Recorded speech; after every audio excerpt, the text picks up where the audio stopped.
Olá, bom dia a todos. Sejam todos bem-vindos ao nosso Café com o Evangelho. Eu sou Leila Rocha de Oliveira, do Centro de Estudos Espíritas Allan Kardec, aqui da cidade de Olambra, cidade do interior de São Paulo. E é uma alegria estarmos aqui junto com vocês nesta manhã para falarmos um pouco de uma convidada muito especial. Começamos falando sobre ela ontem e hoje nós vamos continuar aqui com a sua presença espiritual nos inspirando para que a gente possa refletir. Todos nós, de uma certa maneira, temos os nossos compromissos espirituais. Somos missionários, temos uma missão. Muitos, quando aqui chegamos, temos um objetivo maior. Outros têm uma missão menor em termos, porque é uma missão do seu próprio desenvolvimento moral, espiritual, intelectual, é a missão de cuidar da família. E essa nossa convidada, ela veio com uma missão de compreender o Espiritismo, como médium desenvolver a mediunidade e poder trazer para nós esse conhecimento. Ela se dedicou muito àquele período, nós vimos ontem, com relação ao seu nascimento, à sua infância, à sua juventude. Nós falamos ontem com relação a Elizabeth d'Esperance, nasceu na Inglaterra e nasceu, a data de nascimento é um pouco duvidosa. Uns dizem que nasceu em 1849, outros dizem que ela nasceu em 1855, mas ela acaba tomando conhecimento das mesas girantes e começa a pesquisar, começa a estudar sobre aquilo tudo, porque na sua infância ela padeceu muito, na infância, com relação a aquela mediunidade que ela possuía, que ela não sabia o que era, a família não conseguia compreender, ela era, em função disso, taxada de louca. Desde criança ela viu os espíritos e não compreendia, e a família, inclusive a mãe, porque o pai era um comandante de navio, quase não estava em casa. Mas a mãe, ela não conseguia compreender a Elizabeth, adolescente, e a mãe achava que aquilo era, enfim, talvez falta do que fazer, e ela sofria muito com isso. E ela foi, inclusive o pai leva ela numa viagem tentando amenizar o seu sofrimento. E no meio da viagem, ela viu um navio fantasma vindo em direção ao navio onde eles se encontravam. Provavelmente ela deve ter feito um escândalo, e o navio passa por dentro, passa pelo navio onde eles se encontravam. Só ela viu, ninguém viu. Então, foi um motivo a mais das pessoas acharem que ela era louca. Falamos do seu casamento, falamos que ela foi morar num lugar afastado, só ela, o marido, poucas vezes encontrava algumas visitas que iam ali. Aquilo tudo incomodava muito, aquilo tudo atormentava muito a sua vida. E ontem nós falamos também que ela começou a desenvolver a psicografia, depois ela começou a perceber figuras luminosas no ambiente e ela começou a desenhar. Não sabemos se ela já tinha o dom para a pintura, mas de qualquer forma, ela começou a fazer os desenhos. Poderia ser já um outro tipo de mediunidade que ali havia eclodido, que nós sabemos que os médios, tem aqueles médios também desenhistas, tem os médios que pintam quadros, mas isso fez o quê? Quando ela começou a desenhar figuras luminosas e que eram pessoas já desencarnadas, aquela notícia se espalhou. se espalhou pela comunidade. Diversas pessoas começaram a ir até a residência dela para assistir aquelas reuniões com aquela intenção de ver se conseguia ali naquelas sessões mediúnicas, naquela esperança também de obterem retratos dos seus parentes, dos seus amigos falecidos. Isso tudo nós falamos ontem, só para que a gente faça uma retrospectiva. Mas entre esses que começaram a ir ali observar a sua reunião, a sua sessão, se destacou um homem chamado Thomas Barkas, Thomas P. Barkas.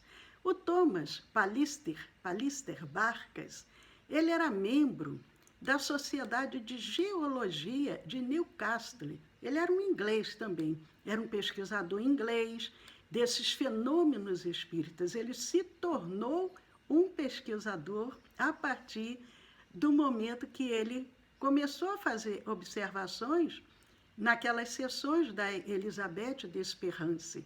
Ele nasceu em 1819 e faleceu em 1891.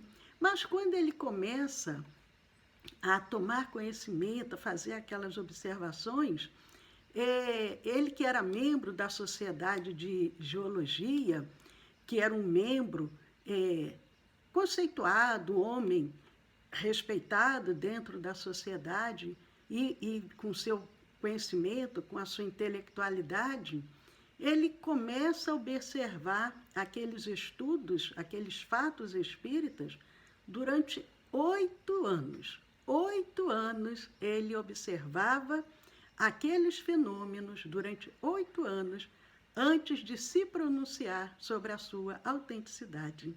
O que nós percebemos aí?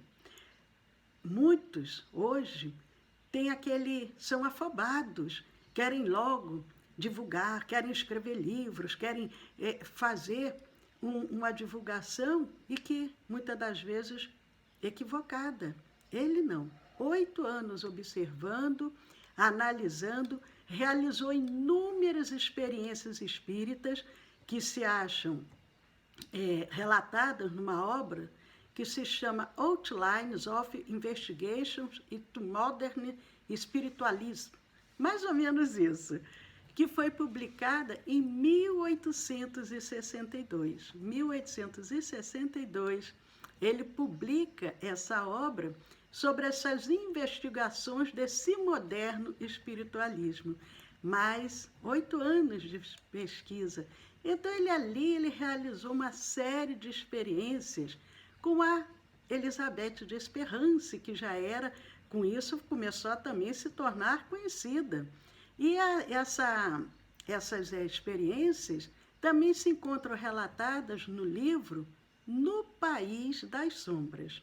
No País das Sombras.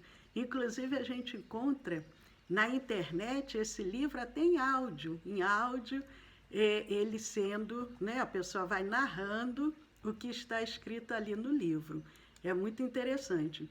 Então, ali, pode ser lida naquelas páginas, aquelas respostas científicas que eram dadas. É muito interessante, vale a pena ser conhecido. Mas o Barkas também, ele era colaborador do Spiritual Magazine. Não sei se está correto também, mas mais ou menos isso, que era uma revista espírita, o Espiritualista, era uma revista espírita que foi lançada na Inglaterra e que era também de uma grande circulação, muito conhecida.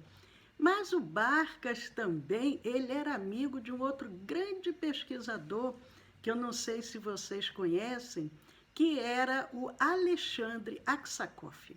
Alexandre Aksakov, que provavelmente a gente também vai falar sobre ele. Ele também era um pesquisador e eles, como amigos, eles trocavam experiências através de correspondências sobre aqueles fatos mediúnicos ocorridos com os médiuns. Havia esse intercâmbio e naquela época não tinha facilidade de hoje. com WhatsApp, Facebook, e-mail. Até os e-mails já estão ultrapassados porque a gente, cada dia, tanta mídia, tanta coisa mais moderna que a gente fica assim até sem saber o que utilizar. Mas naquela época não. Parecia que o tempo passava mais devagar. E então eles escreviam cartas, as cartas levavam tempo para chegar, levavam tempo para ser respondida, mas, de uma certa forma, parecia que o tempo rendia mais e agora parece que o tempo é tão curto. Com todas as facilidades modernas que nós possuímos, parece que o tempo nunca, nunca dá para o que a gente tem vontade de realizar. Muitos dizem assim, eu queria que o tempo tivesse 30 horas, ou melhor, o tempo no dia, né? 40, 50, mas, não vai ser, mas nunca vai ser suficiente, porque são tantas novidades que a gente tem vontade de conhecer, que não daria condições de poder, mesmo que esse tempo de 24 horas se triplicasse. Mas ele era, Neuceu Barcas, era um homem muito conhecido, era uma verdadeira celebridade para a sua época. E ele possuía muito, era um homem intelectual, era um homem assim, de muito conhecimento, e até ele tinha assim, conhecimentos variados. Ele tinha um cabedal, que a gente diz, um cabedal de conhecimentos muito amplo. Ele era amigo das artes, ele era uma pessoa, era um grande filantropo, ele é também muito dedicado pelo progresso da classe operária, porque nós estamos falando aí do século XIX. Século XIX. E ele já tinha essa preocupação também, esse lado humanitário, que é muito importante. E ele fundou uma galeria artística também, onde ele morava, um salão de conferências, uma biblioteca.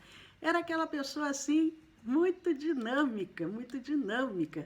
Mas ele também, como espírita, ele sempre buscava compreender aqueles fenômenos, mas nunca buscou impor a fé dele a ninguém. A fé nessa existência do mundo espiritual, não. Ele tinha suas crenças, as pessoas sabiam que ele era espírita, às vezes acontece isso, então muitas vezes o ridicularizavam de um modo pouco agradável, mas ele não desanimava. E nessa pesquisa que ele foi realizando, um dia ele fez um registro dizendo o seguinte, porque ele fazia as perguntas e aquelas entidades ali espirituais respondiam. E ele um dia registra o seguinte relato: deve ser geralmente admitido que ninguém pode, por um esforço normal, responder com detalhes a perguntas críticas, obscuras, em muitos setores difíceis da ciência com que não se é familiarizado. Além disso, deve-se admitir-se que ninguém pode ver normalmente e desenhar com minuciosa precisão em completa obscuridade. O que ele vem dizendo? Ele fazia perguntas e era no escuro, no completo escuro. Aquelas perguntas eram respondidas de uma forma muito profunda e também desenhos eram realizados ali em completa obscuridade, completa escuridão. Como que pode isso? É o que ele questiona, o que ele vem dizendo. Que ninguém pode, por meio normais de visão, ler o conteúdo de uma carta fechada. A carta estava fechada, lacrada, e a médium conseguia ler. Chico Xavier também conseguia, ele ia botando a mão nas cartas e ele sabia o que significava cada uma. E ela conseguia saber o conteúdo da carta com a carta fechada, no escuro, então não poderia haver fraude. Mas mesmo assim, ele levou 8 anos pesquisando para dizer: esse fenômeno é verdadeiro. A língua alemã, que ela não conhecia, e ela conseguia escrever com rapidez e exatidão longas comunicações em alemão. Ela conseguia escrever em outros idiomas que ela não tinha conhecimento. Então ele diz, é impactante isso. Como que pode? Como que nós podemos explicar tudo isso? E ele vem dizendo, entretanto, todos esses fenômenos foram verificados com essa médium e são tão acreditados quanto as ocorrências normais da vida diária. Então, Barcas diz, pesquisei, analisei durante 8 anos e eu percebi o quê? Esses fenômenos são verdadeiros, como a vida diária é verdadeira. É muito, muito bonito esse relato. Mas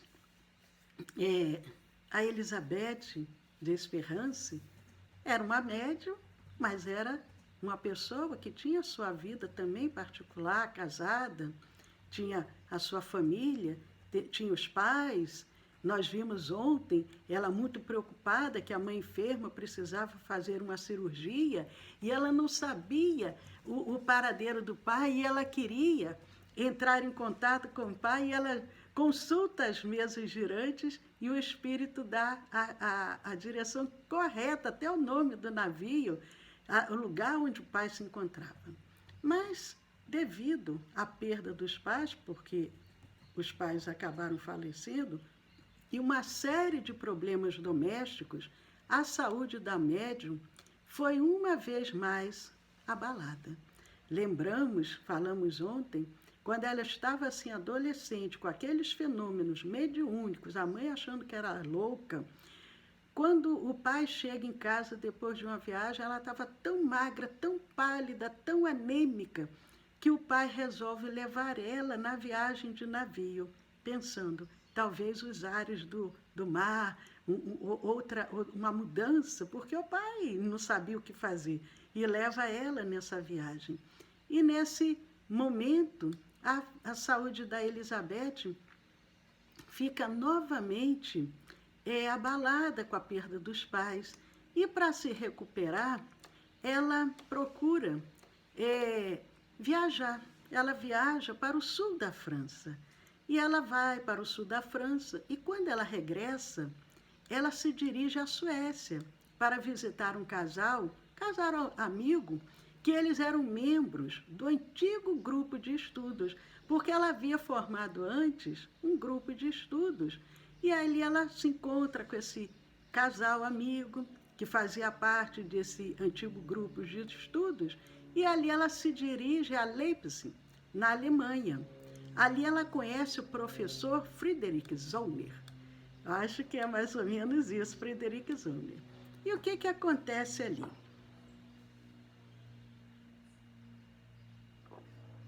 Como a gente diz, sorte ou azar, só o tempo dirá, não sabemos o porquê, mas houve um incidente quando ela já pretendia retornar à Inglaterra, ela que ali se encontrava na Alemanha, e em função disso ela foi obrigada a permanecer ali um tempo, e ela conhece o amigo do professor Zollner, que era o professor Freezer.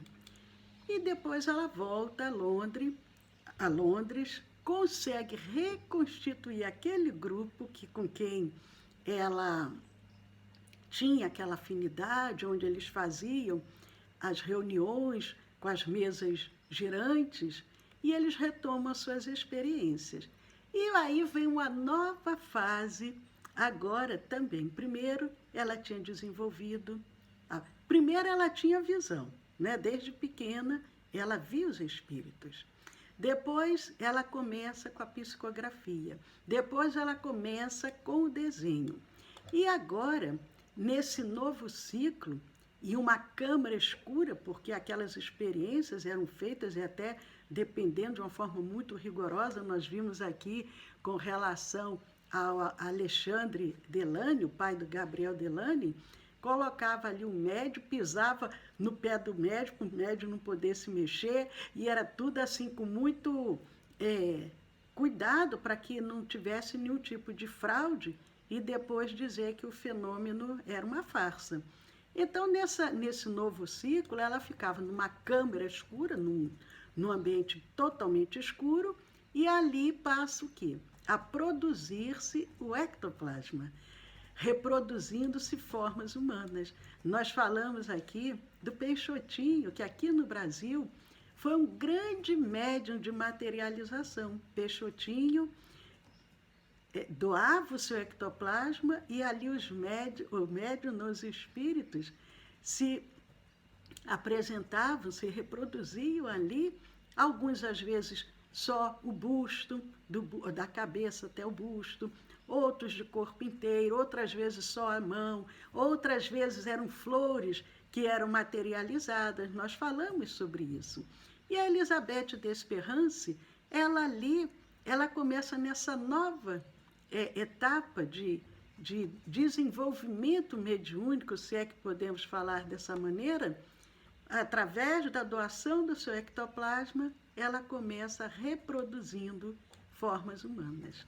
E essas formas também tinham plantas, flores vivas inteiras, plantas eram materializadas, e era assim um momento muito importante de pesquisa e de entendimento para esse novo fenômeno que as pessoas não conheciam.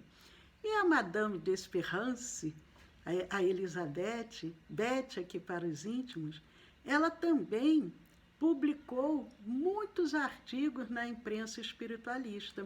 Ela escreveu muito, inclusive ela publica a sua própria autobiografia. Ela escreve a sua própria autobiografia, que se intitulava Shondaland, eu acho que é isso mais ou menos, O País das Sombras. E após 3 anos dela ter publicado a sua autobiografia, O País das Sombras, ela publicou um outro livro, que era o Northern Lights, Luzes do Norte. Mas ela adoeceu gravemente após um acidente que aconteceu em 1893. Lembrando que, segundo alguns biógrafos, ela nasceu em 1849. Segundo outros, ela nasceu em 1855.